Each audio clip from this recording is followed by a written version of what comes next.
Connective Innovation, l'innovation en réseau, mythe ou réalité, avec une première définition du Larousse, voilà, qui positionne l'innovation comme cet ensemble du processus qui se déroule entre l'idée jusqu'à sa mise en place sur le marché, en passant par un certain nombre d'étapes clés très processées, le prototypage, les premières étapes de production, etc. Donc finalement, on pourrait imaginer que tout ça ne laisse pas beaucoup de place à la créativité. Ça peut paraître paradoxal ce que je dis là, mais ce que j'essaie de dire simplement, c'est que quand on est dans un monde industriel, on va se retrouver à devoir respecter un certain nombre de règles extrêmement précises.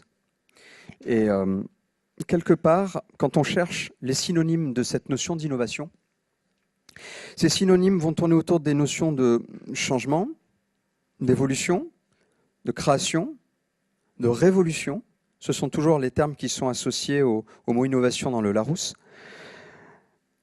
Et la dimension connective qu'on souhaite aborder avec vous aujourd'hui consisterait à dire, est-ce que le penseur, qui devait être concentré seul pour pouvoir innover, peut-il mutualiser sa réflexion à celle d'autres? Une réflexion mutualisée à travers cette dimension connective et qui produirait de la valeur.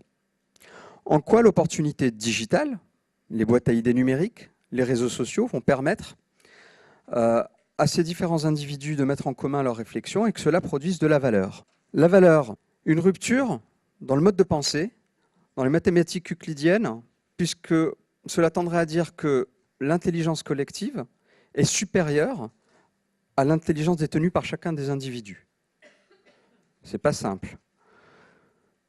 Donc cette intelligence collective, finalement, générerait cette valeur grâce à la mutualisation des énergies, des démarches, dans une entreprise qui est plutôt assez normée, tout en se rappelant que finalement, la loi du nombre n'est pas toujours la meilleure.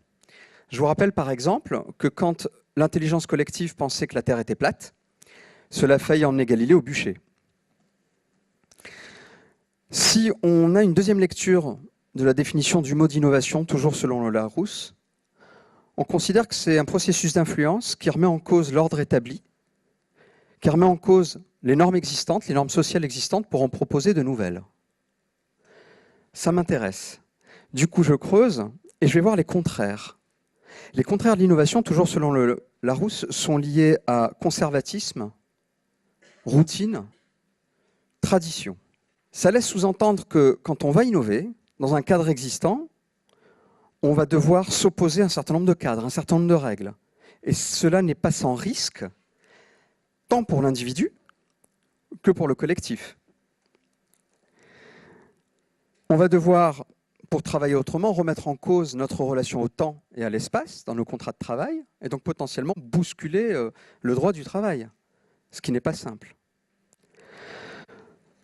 Organiser pour improviser. Cette partie est assez intéressante. Imaginez quelques musiciens dans un groupe de jazz qui peuvent se permettre d'improviser. Et c'est beau pour nos oreilles. Prenez maintenant un groupe amateur qui vont improviser avec leurs instruments respectifs. Et là, pour nos papilles auditives, ça va être un peu plus compliqué. Donc cela voudrait dire que quelque part, pour mettre en place une créativité, une innovation très individuelle, il faut quand même un certain nombre de compétences. Quand on se compare, nous, grandes structures, à des structures plus légères, des startups, on réalise que pour que les gens soient suffisamment intelligents, pour jouer au baby-foot, être très décontractés, mais créer quand même l'application de l'année qui va tout déchirer sur l'App Store, eh bien un processus de recrutement qui est extrêmement sévère. Savez-vous combien il y a d'étapes de recrutement chez Google avant qu'une personne puisse intégrer cette société ? 18. 18 étapes pour intégrer une personne dans le staff. Pourquoi ? Parce qu'il s'agira de faire une sélection qui peut paraître naturelle, mais qui finalement ne l'est pas, pour avoir quelque part un collectif capable de créer, d'innover et, je dirais, de créer sans pour autant être extrêmement cadré par une supervision très planificatrice. Alors justement, est-ce qu'on a le droit à l'erreur dans nos entreprises ? C'est un vrai doute. Et puis, pour faire un petit clin d'œil à l'environnement du poste de travail, est-ce qu'il y a un avenir après le menu démarrer? Est-ce qu'on va penser nos environnements de travail de manière différente, de manière aussi disruptive que cette révolution mobile et tactile auquel on a droit dans notre vie privée? Évidemment, on ne peut pas innover aujourd'hui sans s'ouvrir au monde, sans sortir de son bocal. Et l'Open Company, l'Open Innovation sont des véritables sujets. Comment intégrer nos fournisseurs, nos partenaires, nos prestataires, nos clients dans nos processus d'innovation pour raccourcir le temps et satisfaire plus et mieux nos consommateurs. Du coup, font-ils partie de notre collectif, réellement ?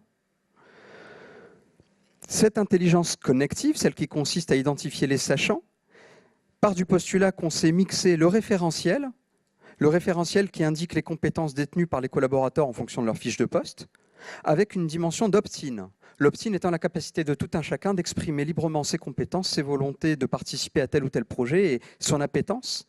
Comment mixer formel et informel ? Puisque finalement, pour que la ruche puisse produire son miel, chacun a une tâche bien précise et je peux vous dire que la planification du travail est assez bien réglementée. Finalement, notre intuition, c'est un petit peu ça qu'on va partager ensemble, c'est que la plus grande des innovations, elle n'est pas tant technologique, même si la technologie a sa part dans l'histoire, elle est d'abord comportementale et culturelle.